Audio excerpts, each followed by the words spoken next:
Hola chicos, les saluda el profesor Marco Campos y en esta ocasión para poder explicarles un apasionante tema dentro del mundo de la ciencia y que es acerca de la luz en la naturaleza. Bueno, dirigido para ustedes chicos de primer año de secundaria en el curso de ecología, vamos a aprender cuál es la naturaleza de la luz, por qué es que solamente podemos observar una parte del gran espectro electromagnético que existe. Asimismo, podremos entender qué fenómenos de la luz, por lo menos, presentan los cuerpos a ser iluminados. Bien, sin más vamos a empezar. Antes de comenzar a explicar lo que es la luz, debemos entender previamente cómo forma parte de la luz del gran espectro electromagnético. Por eso tenemos que entender primero qué es el espectro electromagnético. Vamos a proyectar un video para dar introducción a todo este genial tema, para que ustedes puedan entender a manera de resumen lo que más o menos vamos a tratar. Muy bien, vamos a compartir entonces.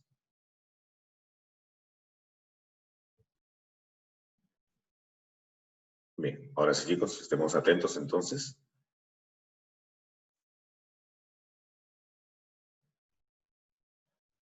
Ok, estén atentos entonces a la proyección del video. Vamos a ver. Luz. Es la conexión entre nosotros y el universo. A través de ella podemos observar estrellas distantes y mirar atrás hasta el origen de la existencia. Sin embargo, de manera breve, la luz es la forma de energía más pequeña que puede ser transportada. El fotón, una partícula elemental carente de tamaño real que no puede ser dividida, solo puede ser creada o destruida. La luz también posee una dualidad onda-partícula, siendo una especie de partícula y una onda paralelamente, aunque esto no sea necesariamente verdad. Cuando hablamos de luz, normalmente nos referimos a la luz visible, la cual es una pequeña parte del espectro electromagnético, energía en forma de radiación electromagnética. Esta radiación consiste en un enorme rango de longitudes de onda y frecuencias. Los rayos gamma tienen la longitud de onda más pequeña porque son los fotones que poseen mayor energía.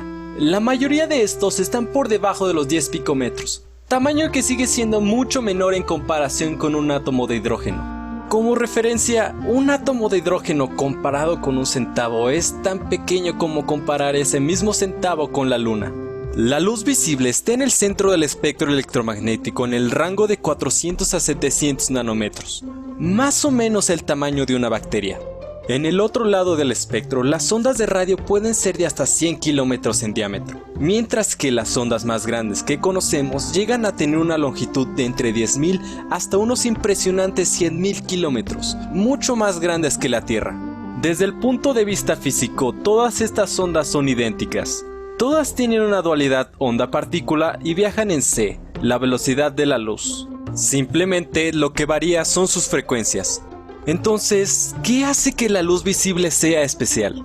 En realidad, absolutamente nada. Simplemente resulta que evolucionamos unos ojos que son buenos en registrar exactamente esta parte del espectro electromagnético. Esto no es mera coincidencia tampoco. La luz visible es el único set de radiación electromagnética que se propaga en el agua, y sucede que es en donde la mayoría de los ojos evolucionaron hace millones de años. Y fue una jugada inteligente, porque la luz no solo interactúa con la materia, también es alterada por ella y puede ser utilizada para obtener información del mundo que nos rodea con casi ningún retraso, que sin duda resulta ser una herramienta útil para la sobrevivencia. ¿De dónde viene la luz? Un gran rango de ondas electromagnéticas son creadas cuando los átomos o moléculas caen de un estado alto de energía a uno inferior, lo que significa que pierden energía y la emiten en forma de radiación. A nivel atómico, la luz visible es creada cuando un electrón de un átomo en estado excitado cae a un estado inferior y pierde este exceso de energía. De la misma manera, la luz entrante puede elevar un electrón a un estado más alto de energía al absorberla. Macroscópicamente, el movimiento de la carga de un electrón crea un campo magnético oscilante, el cual crea un campo eléctrico oscilante perpendicular a él. Estos dos campos se mueven a través del espacio transfiriendo energía de un lugar a otro, llevando información del lugar de su creación con ellos. ¿Y por qué de entre todas las cosas en el universo la luz es la más veloz de todas? Cambiemos la pregunta. ¿Cuál es la forma más rápida de viajar en el universo? Es C.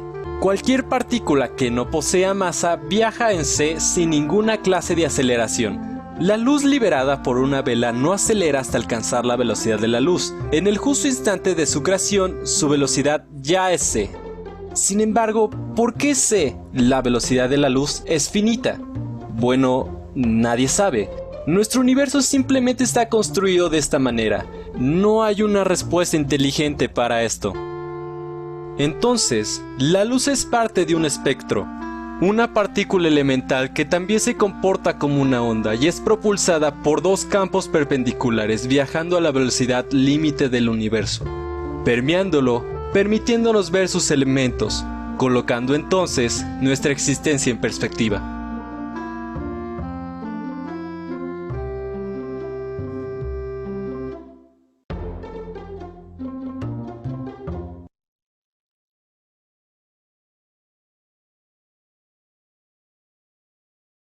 Ahora sí. Bien, después de ese interesante video que hemos visto, ahora sí vamos a poder entender un poquito mejor lo que les voy a explicar. Hemos visto de manera de resumen cuál es la naturaleza de la luz, cómo se origina y que forma parte de un gran espectro electromagnético. También hemos escuchado hablar acerca de cómo se origina la luz a nivel atómico, a través del salto de los electrones, despidiendo energía a manera de fotones. Muy bien. Todo esto lo vamos a estudiar dentro de esta sesión. Así que, chicos, empecemos. Bien, justamente como habíamos visto en el video, es importante entender, antes de comprender qué cosa es la luz, debemos entender qué es el espectro electromagnético. Bueno, el espectro electromagnético se le llama así a la distribución energética del conjunto de las ondas electromagnéticas. Es decir, todas las ondas electromagnéticas que existen tienen un rango de longitud de onda. Ese rango de longitud de onda va desde las ondas más grandes, como vemos acá, de tamaño de 100 metros o más incluso. Hay ondas incluso que son del tamaño del planeta Tierra. Incluso se han detectado ondas más grandes aún. Hasta las ondas más pequeñitas, del tamaño de 10 milésimas de nanómetros, como vemos acá, como son los rayos gamma. De manera que el espectro electromagnético ocupa un gran rango de tamaño de ondas. ¿Estamos de acuerdo? Como vemos acá tenemos unas imágenes en movimiento. Esa es la manera en la que se trasladan las ondas electromagnéticas, formando un patrón de longitud de onda, que vendría a ser la distancia entre cada uno de los picos, por ejemplo. Entonces, ese tamaño de longitud de onda va desde los más grandes hasta los más pequeños. Acá tenemos ejemplos. Las ondas de radio, por ejemplo, de radio de antena modulada, AM.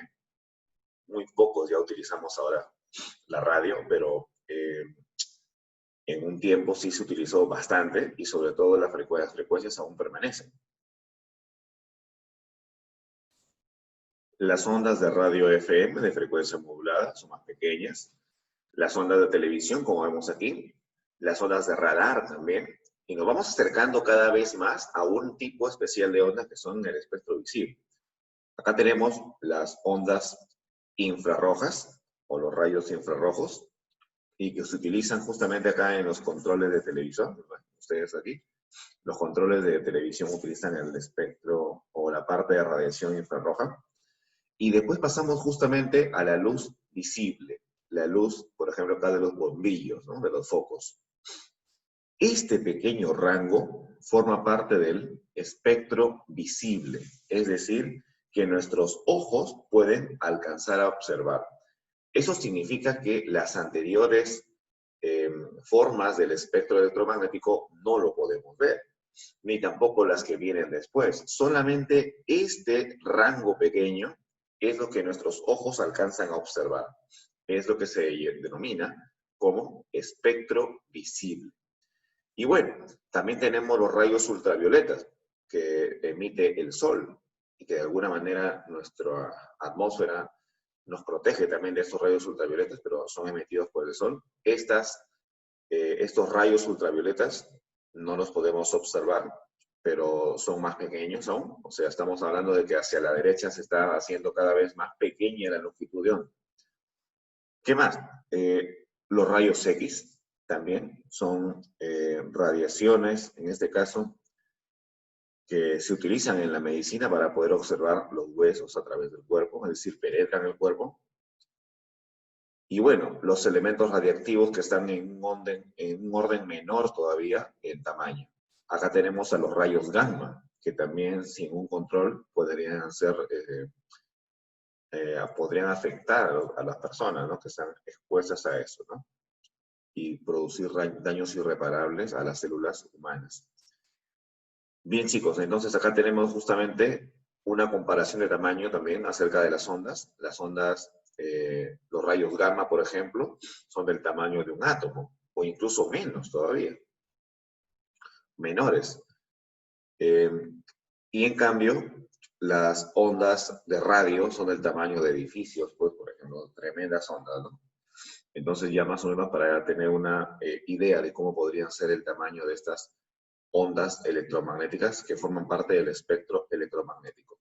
Ahora, acá dice, se llama espectro visible a la región del espectro electromagnético que el ojo humano es capaz de percibir. Entonces, lo que podemos percibir de toda esta gran gama de espectros electromagnéticos solamente es esa pequeña porción, llamada espectro visible. A la radiación electromagnética en este rango de longitudes de onda se llama luz visible o simplemente luz. Y ahí está el secreto. La luz, ¿dónde sale? Aquí, en este pequeño espectro visible. Este espectro visible por el ojo humano es lo que se conoce comúnmente como la luz. Así como lo escuchan. Esa es la definición de la clase. La luz es el espectro visible por el ojo humano. Y acá tenemos unas mediciones.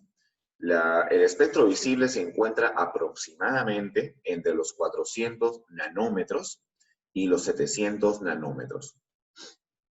Posteriormente a esa medida, ya el ojo humano de manera natural no podría observarlo.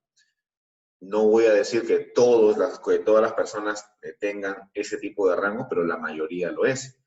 Hay algunas personas que posiblemente tengan capacidades especiales y puedan observar incluso en un rango menor o un rango superior a los 700 nanómetros, pero por lo regular o por lo general, admitimos que el espectro visible está entre estos dos valores, 400 nanómetros y 700 nanómetros, ¿ok?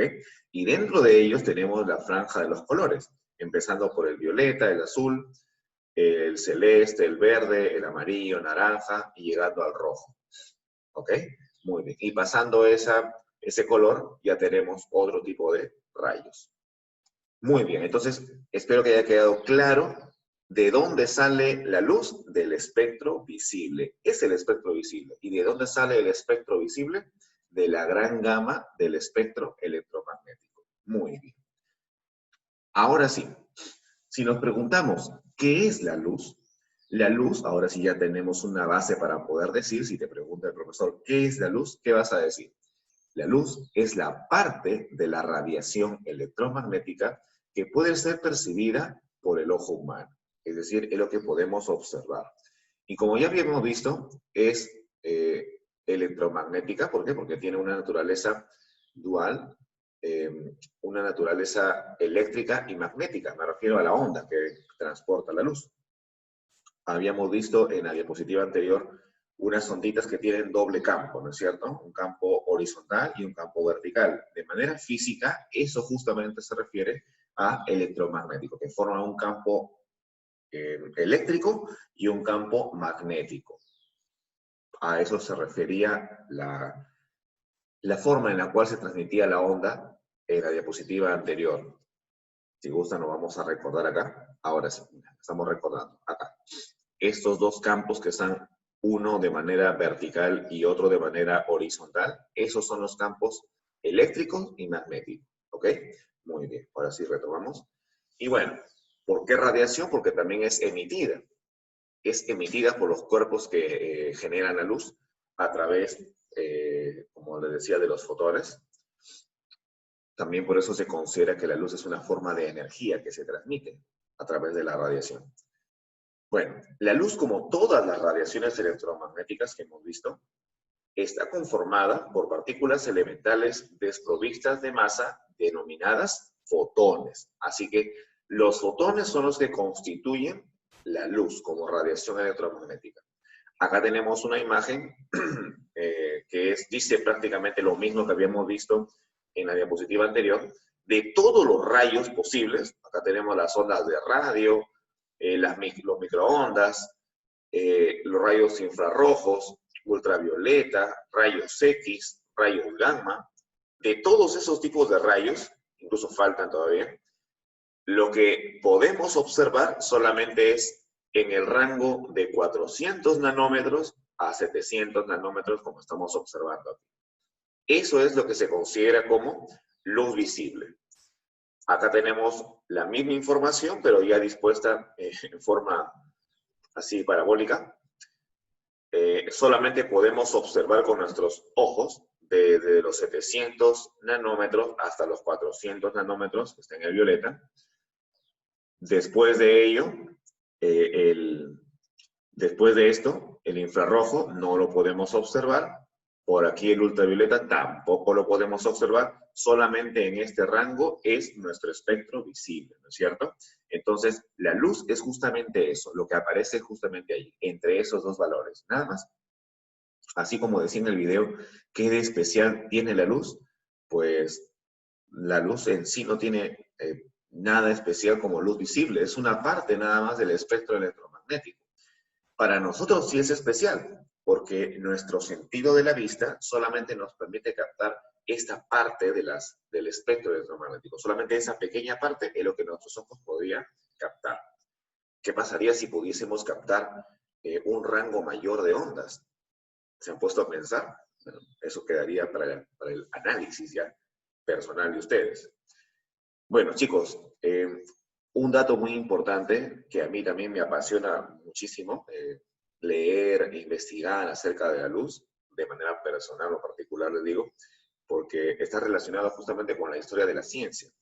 Miren, actualmente, ¿cuál es el valor de la velocidad de la luz? Ya se consideraba desde hace bastante tiempo que la luz era el objeto más veloz del universo. No hay velocidad que supere a la de la luz. Actualmente, el valor exacto aceptado para la velocidad de la luz en el vacío es 299.792. Aquí está, sí, no lo había leído bien.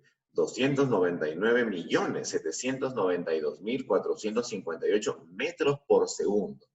Sí, usualmente, lo que pasa es que usualmente lo leemos en kilómetros por segundo. En los textos, en las enciclopedias, incluso está así.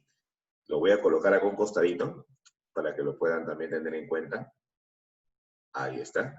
Miren, esta velocidad de la luz es una constante universal y suele aproximarse a 3 por 10 a la 8 metros por segundo. Sin embargo, un valor, como les comentaba, que siempre me ha gustado decir desde la escuela, es que la luz recorre, aquí está, 300.000 kilómetros en un segundo. Esta es otra manera de decir la velocidad de la luz.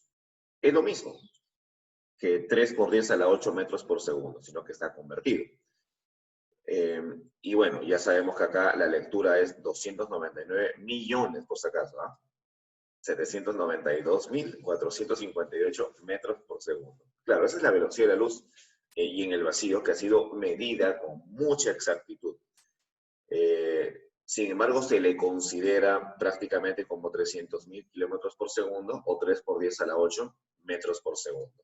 Chicos, es interesante tener en cuenta que no hay una velocidad que supere a la de la luz. Hoy se está teniendo en cuenta muchos experimentos.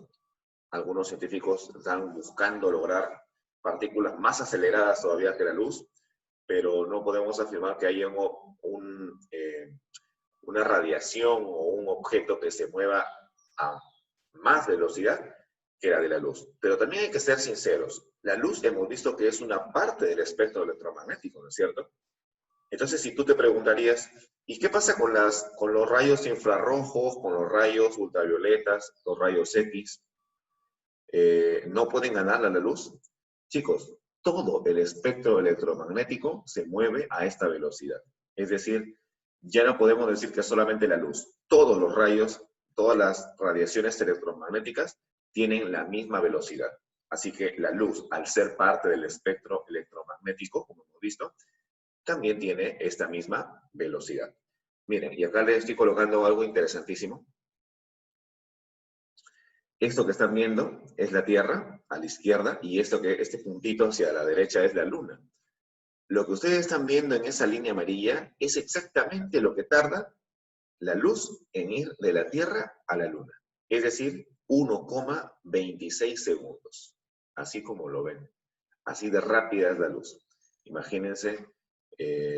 Y claro, para viajar desde el Sol a la Tierra, me parece que lo hacen 8,3 segundos. Es muy veloz. Por eso es que los científicos para las distancias astronómicas utilizan el año luz, es decir, la distancia recorrida por la luz en un año.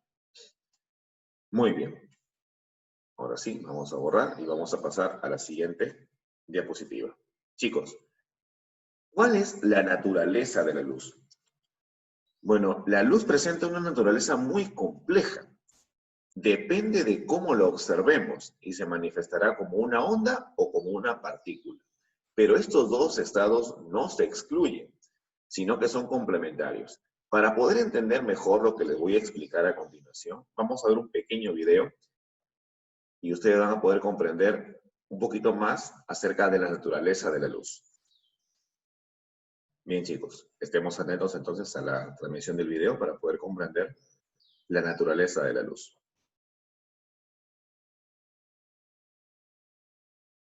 La naturaleza de la luz. Más de 300 años en pocas palabras. ¿Qué es la luz? ¿Una onda o una partícula? En 1703, Isaac Newton escribió un tratado sobre la naturaleza de la luz, conocido como óptica, en donde expuso que la luz blanca se descompone en diferentes colores al pasar por un prisma y que está formada por partículas que viajan en el espacio vacío. No todos los científicos de su época pensaban que la luz estaba formada de partículas. Para los científicos Christian Huygens y Robert Hooke, la naturaleza de la luz era la de una onda, como lo demostraron Thomas Young y Agustín Fresnel en los primeros años del siglo XIX. Algunas décadas después, los científicos James Maxwell y Henry Hertz confirmaron que las ondas de luz eran radiaciones electromagnéticas. Estas teorías eran insuficientes para explicar el comportamiento de la luz desde otros puntos de vista. Al iniciar el siglo XX, el físico Max Planck propuso que la radiación electromagnética era emitida en pequeñas cantidades o paquetes de energía llamados quantum. A partir de esta idea, Albert Einstein propuso su teoría del cuanto de luz, que consideraba a la luz como una partícula, lo que permitía explicar la interacción de la luz con la materia en el efecto fotoeléctrico y la ionización de los gases. En la misma época, Gilbert Lewis dio el nombre de fotón a estas partículas, cuya masa es cero y viajan en el espacio vacío a 300.000 kilómetros por segundo. Para resolver este dilema, si la luz era una onda o una partícula, Louis Victor de Broglie sugirió una solución. La luz se comporta de ambas maneras, dependiendo de las circunstancias en que se encuentre. Muchos científicos pusieron un grano de arena para descifrar la naturaleza dual de la luz como onda y partícula.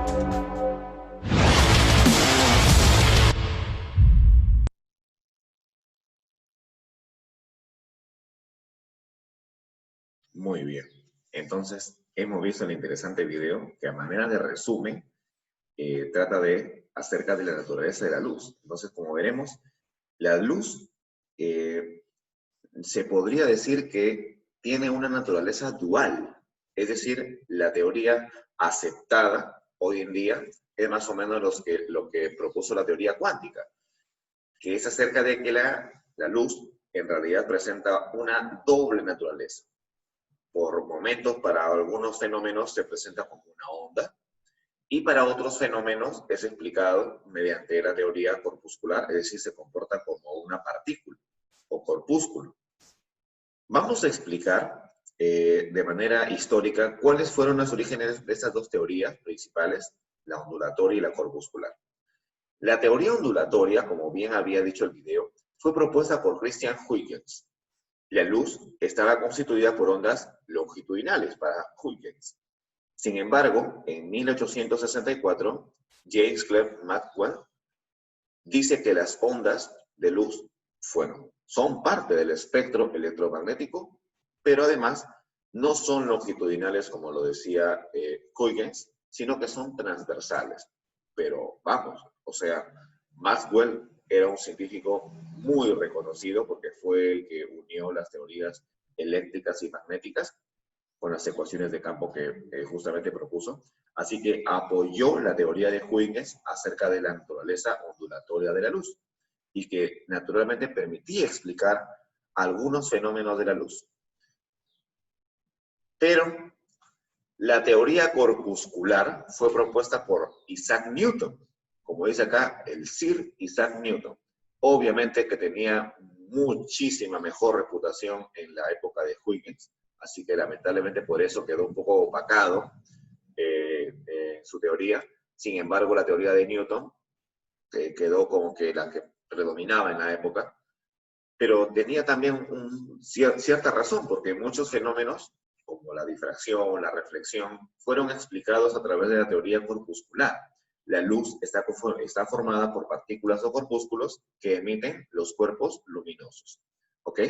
Sin embargo, ambas teorías se enfrentaban y no podían dar explicación conjunta a lo que es la luz. Es por eso que algunos fenómenos que ya comenzaron a surgir, sobre todo a partir de 1900, es decir, del siglo XX, ya daban indicios de que la luz tenía un comportamiento doble, un comportamiento dual. A veces se comportaba como onda, a veces como partícula, pero nunca encontraban que tenía ambos comportamientos al mismo tiempo. Aquí resaltan los nombres de Max Planck y de Albert Einstein. En el caso de Max Planck, para proponer de que el origen de la energía es a través de los saltos, en este caso en el átomo, y que la energía se emite a través de pequeños paquetes o cuantos de energía.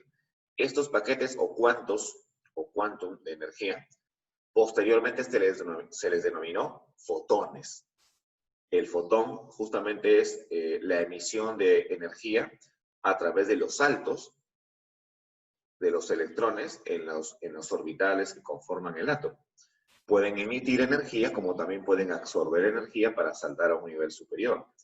Pero bueno, esta teoría acerca de los cuantos y la emisión de los fotones fue recogida por Albert Einstein, considerado como el más grande físico del siglo XX, para explicar un efecto interesante en la naturaleza que hasta ese momento no podía ser explicado, que era el efecto fotoeléctrico. Y de alguna manera esto mostraba cómo interactuaba la luz con la materia, dado que el efecto fotoeléctrico lo que trata de decir es que cuando se acerca rayos de luz visible a una fuente, a una superficie que usualmente es sensible a la luz, como el cesio, por ejemplo, la luz incide en el material y el material expele electrones, es decir, es la base justamente de las celdas solares o de la forma de obtener energía mediante la luz solar. Entonces, el efecto fotoeléctrico fue explicado por Einstein a través de la teoría justamente de los cuantos de energía, o de que la luz se comporta en este caso como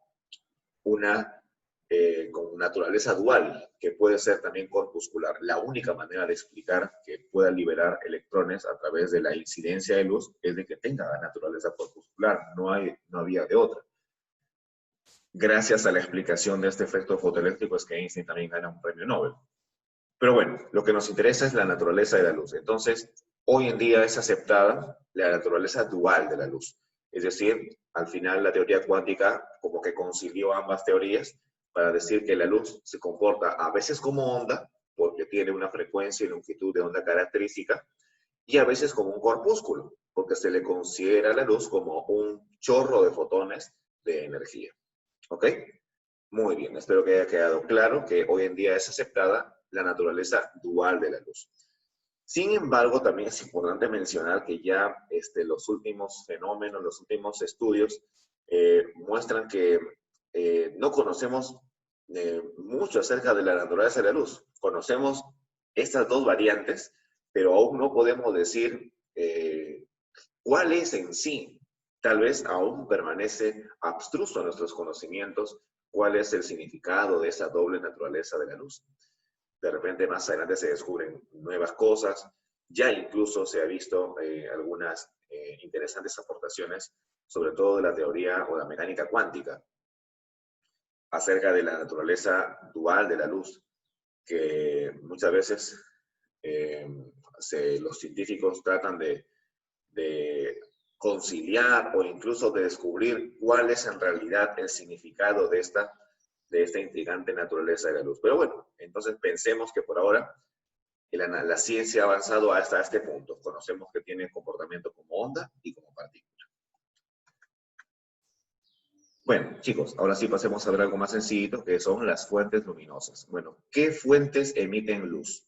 Bueno, tenemos dos tipos de fuentes luminosas, las naturales y las artificiales. Las naturales, por ejemplo, el sol.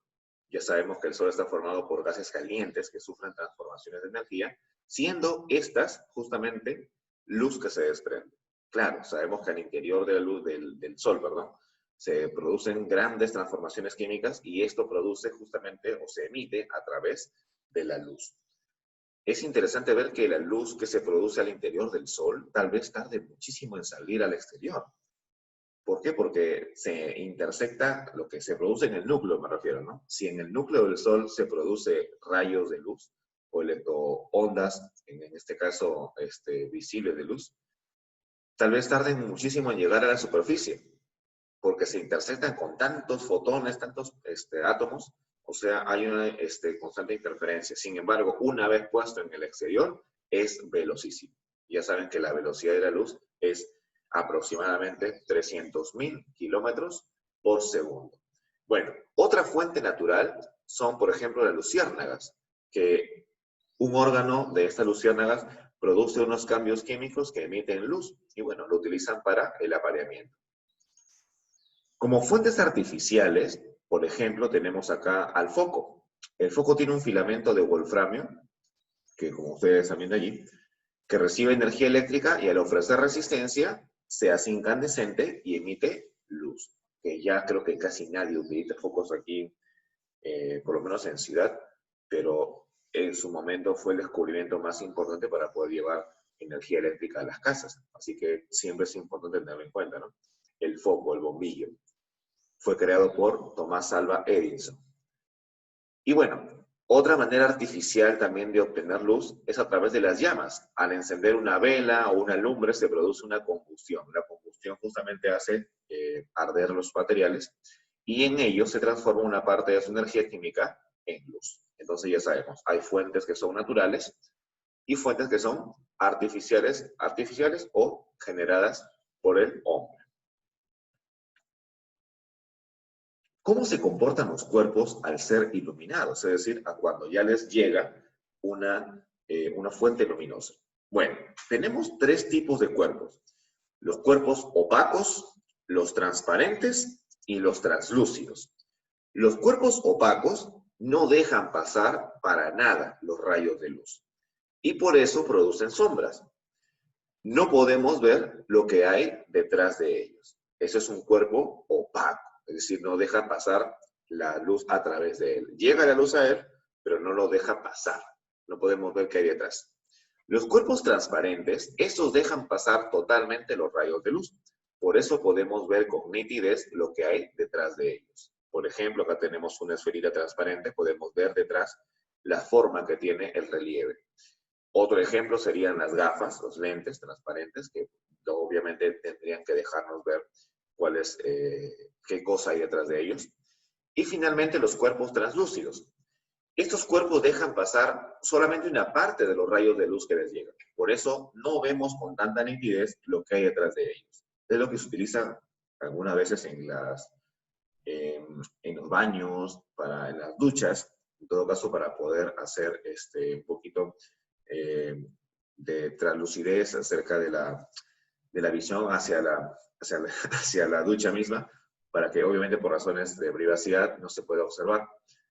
También ustedes han visto esos vidrios un poco, qué sé yo, arenados, ¿no? Que utilizan a veces en las casas, que no permite observar con transparencia lo que hay detrás de ellos, por fines de privacidad, obviamente, ¿no?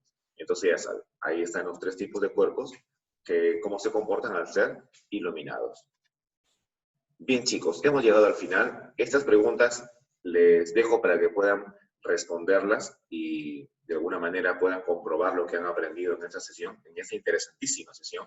Les aseguro que estudiar acerca de la luz es lo que más motiva a veces, de manera particular. A mí me motivó bastante conocer acerca de la naturaleza de la luz, cómo se origina. Resulta interesante que la velocidad no haya podido ser superada por otro objeto o cuerpo en el universo. Así que aquí les dejo estas preguntitas para que puedan comprobar su aprendizaje y finalmente agradecerles y felicitarles el que siempre estén semana a semana atentos a lo que voy publicando, atentos a las clases y aprendiendo poquito a poquito los temas acerca de nuestro interesante curso de ecología. Gracias, chicos, nos estaremos encontrando a través de la plataforma Zoom, ya saben. Muchísimas gracias, cuídense mucho y tomen también las previsiones del caso para la pandemia. Miren, recuerden que nuestra región, lamentablemente, aún estamos en crecida, digámoslo así, en relación a los casos acerca del coronavirus. Estamos en meseta, dicen, pero la verdad que se está incrementando bastante los casos. No debemos bajar la guardia. Hemos resistido tanto tiempo para que ahorita todo el mundo quiera salir y se pueda contagiar. No, hay que tener las previsiones del caso, chicos. No salgan de casa si no es necesario, no hay permiso por si acaso para poder salir a pasear en los parques, estamos prohibidos en nuestra región, se ha extendido el horario de la cuarentena, pero eso de alguna manera para poder facilitar también los trámites que las personas adultas van a hacer. Nosotros preocupémonos por estar siempre pendientes de nuestras clases. Bien, chicos, cuídense mucho, nos vemos.